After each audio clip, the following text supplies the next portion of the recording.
ఓం శాంతి 9/11/2024 సాకార ఈశ్వరీయ మధుర మహావాక్యాలు.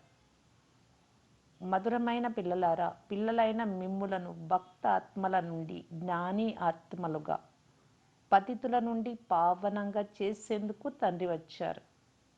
ప్రశ్న: జ్ఞానయుక్తమైన పిల్లలు ఎల్లప్పుడూ ఏ చింతనలో ఉంటారు? జవాబు: నేను అవినాశి ఆత్మను. ఈ శరీరం వినాశనం అయ్యేది. నేను 84 శరీరాలు ధరించాను. ఇప్పుడు ఇది అంతిమ జన్మ. ఆత్మ ఎప్పుడూ చిన్నదిగా పెద్దదిగా అవ్వదు. చిన్నదిగా పెద్దదిగా అయ్యేది శరీరమే. ఈ కనులు శరీరంలో ఉన్నాయి, కానీ కళ్ళతో చూసేది ఆత్మనైన నేను.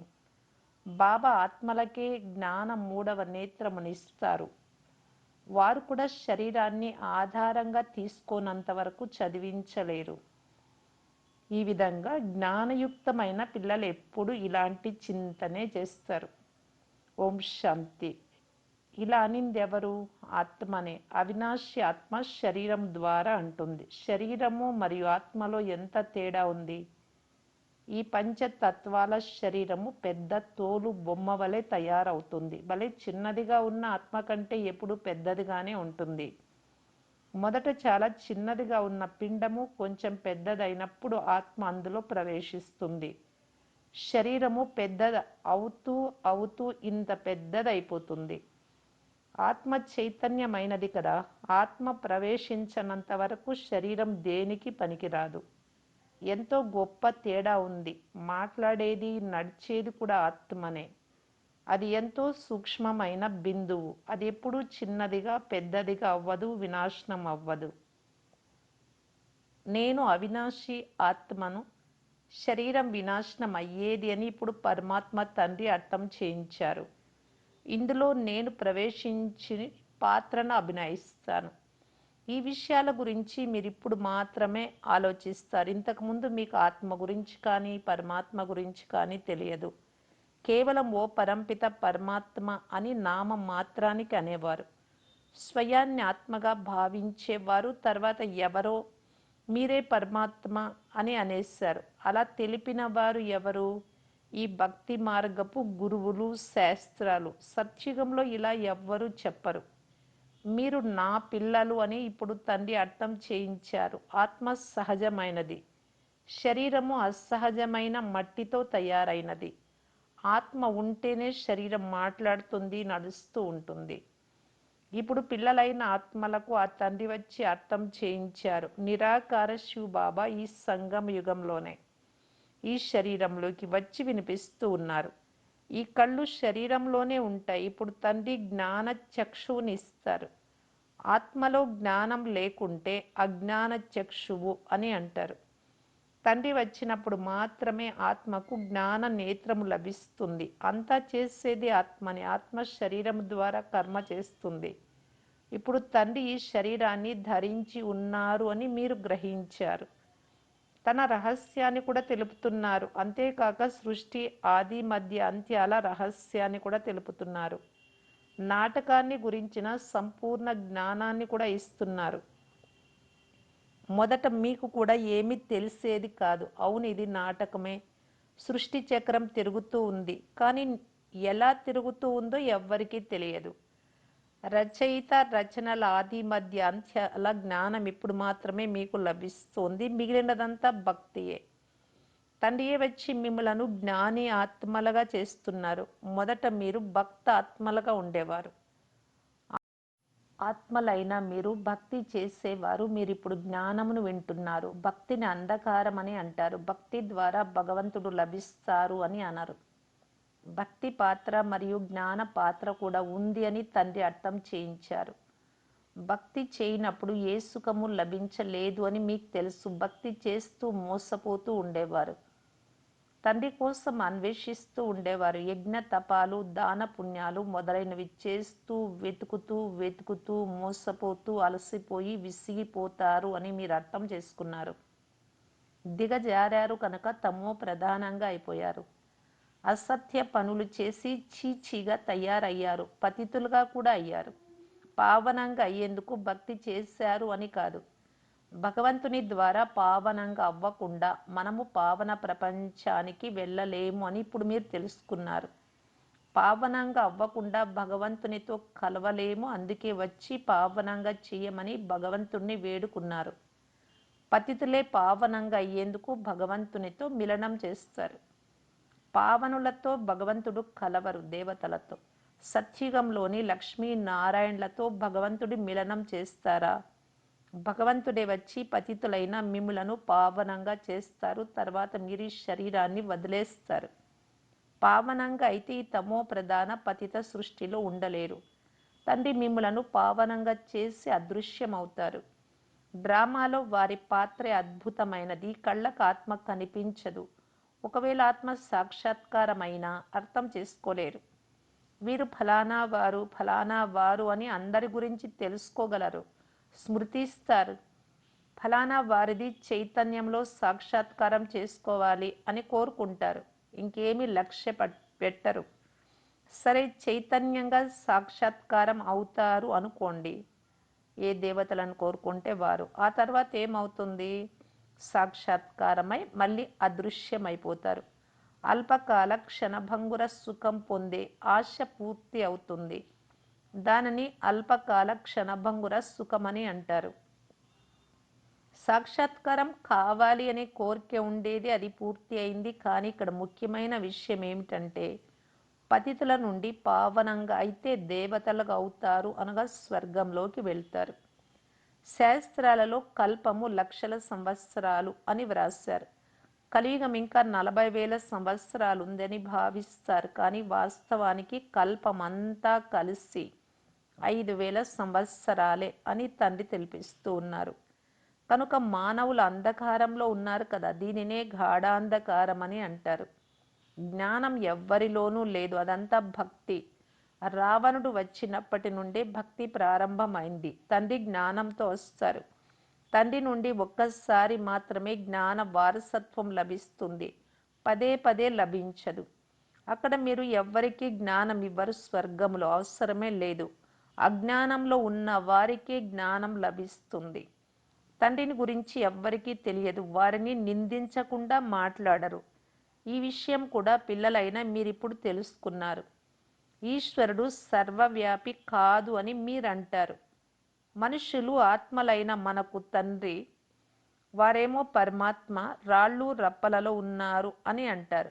భక్తి పూర్తిగా భిన్నమైనది అని, అందులో జ్ఞానం కొద్దిగా కూడా లేదు అని పిల్లలైన మీరు చాలా బాగా అర్థం చేసుకున్నారు.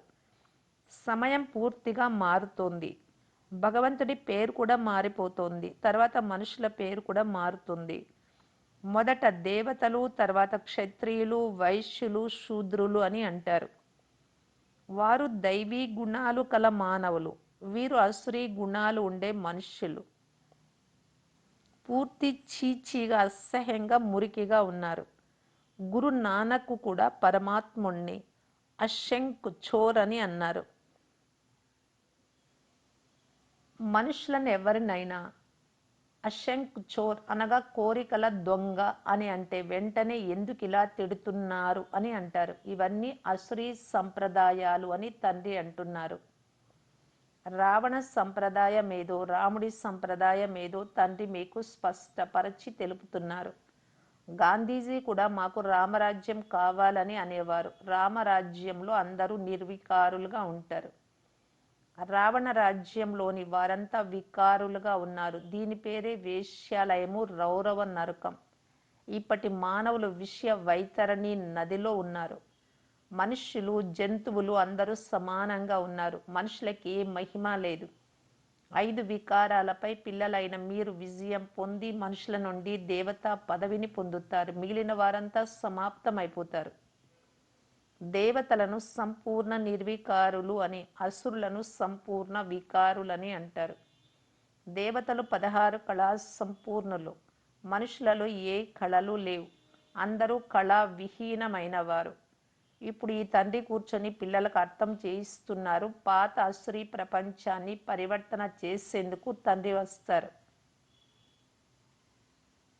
రావణ రాజ్యపు వేశ్యాలయాన్ని శివాలయంగా చేస్తారు. వారు ఇక్కడే త్రిమూర్తి భవనము, త్రిమూర్తి మార్గము, త్రిమూర్తి రోడ్డు, త్రిమూర్తి హౌస్ అని పేర్లు పెట్టారు.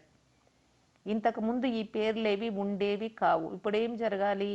ఈ మొత్తం ప్రపంచమంతా ఎవరిది? పరమాత్మదే కదా. పరమాత్మని ప్రపంచము అర్ధకల్పము పవిత్రంగా, అర్ధకల్పము అపవిత్రంగా ఉంటుంది. సృష్టికర్త అని బాబాకే చెప్తారు కదా. కనుక ఈ ప్రపంచం వారిదే, యజమాని నేనే అని తండ్రి అంటున్నారు. నేను బీజ రూపాన్ని, చైతన్యాన్ని, జ్ఞాన సాగరుడను. నాలో పూర్తి జ్ఞానమంతా ఉంది. మరెవ్వరిలోనూ ఈ జ్ఞానం లేదు. ఈ సృష్టి ఆది మధ్యాంత్యాల జ్ఞానం బాబాలోనే ఉంది అని మీరు తెలుసుకోగలరు. మిగిలినవన్నీ కట్టుకథలే, ప్రలోభాలే, ప్రగల్భాలే. ముఖ్యమైన అసత్యం ఏమిటి అంటే మీరు నన్ను రాయి రప్పలలో కుక్క పిల్లులు ఉన్నారు అని అనుకొని కూర్చొని ఉన్నారు. మీకు ఎంత దుర్దశ పట్టింది. క్రొత్త ప్రపంచ మానవులకు, పాత ప్రపంచ మానవులకు రాత్రికి పగలకున్నంత వ్యత్యాసం ఉంది. అర్ధకల్పం నుండి అపవిత్ర మనుష్యులు పవిత్ర దేవతలకు తలవంచి నమస్కరిస్తారు. మొట్టమొదట శివబాబాను పూజిస్తారు అని పిల్లలకు అర్థం చేయించారు. ఆ శివబాబాయే మిమ్ములను పూజారుల నుండి పూజ్యులుగా చేస్తారు. రావణుడు మిమ్ములను పూజ్యుల నుండి పూజారులుగా చేస్తాడు. మళ్ళీ తండ్రి డ్రామా ప్లాన్ అనుసారంగా మిమ్ములను పూజ్యులుగా చేస్తారు. రావణుడు మొదలైన పేర్లైతే ఉన్నాయి కదా. దసరా ఉత్సవాలకు విదేశాల నుండి ఎంతో మందిని ఆహ్వానిస్తారు, కానీ అర్థం ఏమాత్రం తెలియదు. దేవతలను ఎంతగానో నిందిస్తారు. ఇలాంటి విషయాలు అస్సలు లేనే లేవు. ఈశ్వరుడు నామరూపాలకు భిన్నమని అంటారు, అనగా లేరని అర్థం. అలాగే ఇక్కడ తయారు చేసే నాటకాలు మొదలైనవేవి వాస్తవానికి లేనే లేవు. ఇదంతా మానవుల బుద్ధి, మనుష్య మతమును అసురీ మతమని అంటారు. యథా రాజా రాణి తథా ప్రజలు, అందరూ అలానే తయారవుతారు. దీనిని దానవ ప్రపంచం అంటారు. అందరూ ఒకరినొకరు నిందించుకుంటూ ఉన్నారు. ఆత్మ అని తెలుసుకొని తండ్రి స్మృతిలో కూర్చోండి. అజ్ఞాన కాలంలో పరమాత్మ పైన ఉంటారు అని భావించేవారు, కానీ ఇప్పుడు తండ్రి ఇక్కడికి వచ్చారు అని మీకు తెలుసు. అందువలన పైన ఉంటారు అనుకోరు. మీరు తండ్రిని ఇక్కడికి పిలిచారు, ఈ శరీరంలోకి రమ్మని పిలిచారు. మీరు మీ సేవా కేంద్రాలలో ఉన్నప్పుడు శివబాబా మధువనంలో బ్రహ్మ శరీరంలో వచ్చారు అని భావిస్తారు. భక్తి మార్గంలో పరమాత్మ పైనే ఉంటారు అని భావించేవారు. ఓ భగవంతా, ఇప్పుడు మీరు బాబాను ఎక్కడ స్మృతి చేస్తారు? కూర్చొని ఏం చేస్తారు? బ్రహ్మ శరీరంలో ఉన్నారు అంటే ఇక్కడే స్మృతి చెయ్యాలి అని మీకు తెలుసు. పైన లేరు. పురుషోత్తమ సంగమ యుగంలో ఇక్కడికి వచ్చారు. మిమ్మల్ని ఇంత ఉన్నతంగా తయారు చేసేందుకు వచ్చాను. పిల్లలైన మీరు ఇక్కడే స్మృతి చేస్తారు. భక్తులు ఇప్పుడు కూడా పైననే స్మృతి చేస్తారు. మీరు విదేశాలలో ఉన్న బ్రహ్మ శరీరంలో శివబాబా వచ్చారు అని అంటారు. శరీరమేమో తండ్రికి తప్పకుండా కావాలి కదా. మీరు ఎక్కడ కూర్చొని ఉన్నా ఇక్కడే స్మృతి చేస్తారు. బ్రహ్మ శరీరంలోనే స్మృతి చేయవలసి వస్తుంది. చాలామంది బుద్ధిహీనులు బ్రహ్మను గౌరవించరు. బ్రహ్మను స్మృతి చేయవద్దు అని బాబా చెప్పరు. బ్రహ్మ లేకుంటే శివబాబా ఎలా గుర్తుకు వస్తారు? తండ్రి చెప్తున్నారు, నేను ఈ శరీరంలో ఉన్నాను, ఇందులో నన్ను స్మృతి చెయ్యండి. అందుకే మీరు బాప్ దాదా అని ఇద్దరిని స్మృతి చేస్తారు. బ్రహ్మలో శివబాబా ఆత్మ ఉంది అని బుద్ధిలో జ్ఞానం ఉంది. శివబాబాకు తన స్వంత శరీరం లేదు. నేను ప్రకృతిని ఆధారంగా తీసుకుంటాను. తండ్రి కూర్చొని ఈ బ్రహ్మాండము మరియు ఈ సృష్టి ఆది మధ్య అంత్యాల రహస్యాన్ని తెలిపిస్తూ ఉన్నారు. ఇతరులెవ్వరికీ ఇది తెలియనే తెలియదు. మీరు నేను నివసించేది బ్రహ్మతత్వంలోనే. సుప్రీం అయిన పరమాత్మ మరియు సుప్రీం కానీ ఆత్మలంటున్న ఆ బ్రహ్మలోకం శాంతిధామమే. శాంతిధామం చాలా మధురమైన పేరు. ఈ విషయాలన్నీ ఇప్పుడు మీ బుద్ధిలో ఉన్నాయి. మనం వాస్తవానికి బ్రహ్మ మహాతత్వ నివాసులము. దానిని నిర్వాణధామము, వానప్రస్థమని అంటారు. ఈ విషయాలన్నీ మీ బుద్ధిలో ఉన్నాయి కదా. భక్తి మార్గంలో ఉన్నప్పుడు ఒక్క అక్షరము జ్ఞానం కూడా తెలియదు. ఇది పురుషోత్తమ సంగమ యుగం, పరివర్తన చెందే సమయం. పాత ప్రపంచంలో అసురులుంటారు, నూతన ప్రపంచంలో దేవతలుంటారు. వారిని పరివర్తన చేసేందుకు తండ్రి రావాల్సి వచ్చింది. సత్యుగంలో మీకు ఏమాత్రం గుర్తు ఉండదు, కలియుగంలో కూడా ఏమీ గుర్తు లేదు. నూతన ప్రపంచంలో ఉన్నప్పుడు ఈ పాత ప్రపంచం గుర్తు ఉండదు. అదేవిధంగా పాత ప్రపంచంలో ఉన్నప్పుడు నూతన ప్రపంచం ఎలా ఉండేదో కూడా తెలియదు. అది ఎప్పుడు ఉండేదో ఎవ్వరికీ తెలియదు. మనుషులేమో లక్షల సంవత్సరాలని అంటారు. పిల్లలైనా మీకు బాగా తెలుసు, ఆ తండ్రి కల్పము ఈ సంగం యుగంలోనే వస్తారు. తండ్రి వచ్చి ఈ వెరైటీ వృక్ష రహస్యాన్ని అర్థం చేయిస్తారు. అంతేకాక ఈ చక్రం ఎలా తిరుగుతూ ఉందో తెలుపుతారు. ఇవన్నీ అర్థం చేయించడమే మీ కర్తవ్యం. ఒక్కొక్కరికి అర్థం చేయించాలి అంటే చాలా సమయం పడుతుంది. మీరిప్పుడు చాలామందికి తెలియజేస్తున్నారు, చాలామంది తెలుసుకుంటారు. ఈ మధురాతి మధురమైన విషయాలు మీరు ఇంకా చాలామందికి అర్థం చేయించాలి. మీరు ప్రదర్శనలు మొదలైన వాటిలో తెలిపిస్తారు కదా. శివ జయంతి పండుగ రోజు అందరిని ఆహ్వానించి బాగా అర్థం చేయించండి. ఈ డ్రామా ఎంత కాలం ఉందో మీరు సరిగ్గా అర్థం చేయించగలరు. ఇవన్నీ టాపిక్లు. నేనే ఇదంతా మీకు తెలుపుచున్నాను. మీకు తండ్రి తెలిపే జ్ఞానం వలన మీరు దేవతలుగా తయారవుతారు. మీరు అర్థం చేసుకుని దేవతలుగా ఎలా అవుతారు, అలా ఇతరులను కూడా తయారు చేస్తారు. తండ్రి మనకి ఈ విషయాలు అర్థం చేయించారు. మనం ఎవ్వరిని నిందించము. జ్ఞానాన్ని సద్గతి మార్గమని, ఒక్క సద్గురువు మాత్రమే ఆవలి తీరానికి దాటించేవారు అని మీరు తెలుపుతారు. ఇటువంటి ముఖ్యమైన పాయింట్లు వెలికి తీసి అర్థం చేయించండి. ఈ జ్ఞానమునంతా తండ్రి తప్ప ఇతరులెవ్వరూ ఇవ్వలేరు. మంచిది. మధురాతి మధురమైన అపురూపమైన పిల్లలకు మాతా పిత బాప్దాదాల ప్రియ స్మృతులు మరియు గుడ్ మార్నింగ్. ఆత్మిక పిల్లలకు ఆత్మిక తండ్రి నమస్తే. ధారణ కొరకు ముఖ్య సారం. ఫస్ట్ పాయింట్, పూజారుల నుండి పూజ్యులుగా అయ్యేందుకు సంపూర్ణ నిర్వికారులుగా అవ్వాలి. జ్ఞానవంతులై స్వయాన్ని స్వయమే పరివర్తన చేసుకోవాలి. అల్పకాలిక సుఖాల వెంట వెళ్ళరాదు. సెకండ్ పాయింట్, బాప్ మరియు దాదా ఇరువురిని మాత్రమే స్మృతి చేయాలి. బ్రహ్మ లేకుంటే శివబాబా గుర్తు రారు. భక్తి మార్గంలో శివబాబాను ఉపరి భాగంలో స్మృతి చేశారు. ఇప్పుడు బ్రహ్మ శరీరంలో వచ్చారు కావున ఇద్దరు గుర్తుకు రావాలి. వరదానం, ప్రతి కర్మలో విజయం యొక్క చలించని నిశ్చయము మరియు నశ ఉంచుకునే అధికారి ఆత్మాభవ. విజయము నా జన్మసిద్ధ అధికారము అనే స్మృతి ద్వారా సదా ఎగురుతూ ఉండండి. ఏమి జరిగినా నేను విజయీ ఆత్మను అనే స్మృతిని తీసుకురావాలి. ఏమి జరిగినా ఈ నిశ్చయము చలించరాదు. నేను విజయీ అనే నిశ్చయం. నిశ్చయమే నశకు ఆధారం. నిశ్చయము తక్కువగా ఉంటే నశ తగ్గిపోతుంది. అందుకే నిశ్చయ బుద్ధి విజయంతి అని అంటారు. అప్పుడప్పుడు నిశ్చయం కలిగిన వారిగా అవ్వకండి. అవినాశి తండ్రి కనుక అవినాశి ప్రాప్తికి అధికారిగా అవ్వండి. ప్రతి కర్మలో విజయం యొక్క నిశ్చయము మరియు నశ ఉండాలి. స్లోగన్, తండ్రి స్నేహము అనే ఛత్రఛాయ క్రింద ఉంటే ఎటువంటి విఘ్నము నిలబడలేదు. బాబా మీద ప్రేమనే ఛత్రఛాయ అంటే. బాబా మీద అపారమైన ప్రేమ కలిగి ఉన్నట్టయితే ఏ విఘ్నము మన దగ్గరికి రాలేదు. వస్తుంది కానీ నిలబడదు, వెళ్ళిపోతుంది. అవ్యక్త ఇషారా,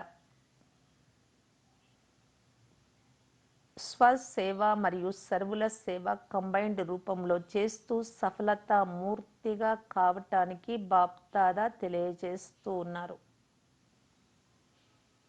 ఏ కార్యం చేస్తున్నా డబల్ లైట్ ఫరిస్తాగా లేక ట్రస్టీగా ఉంటూ కార్యం చేస్తుంటే సఫలత లభిస్తూ ఉంటుంది.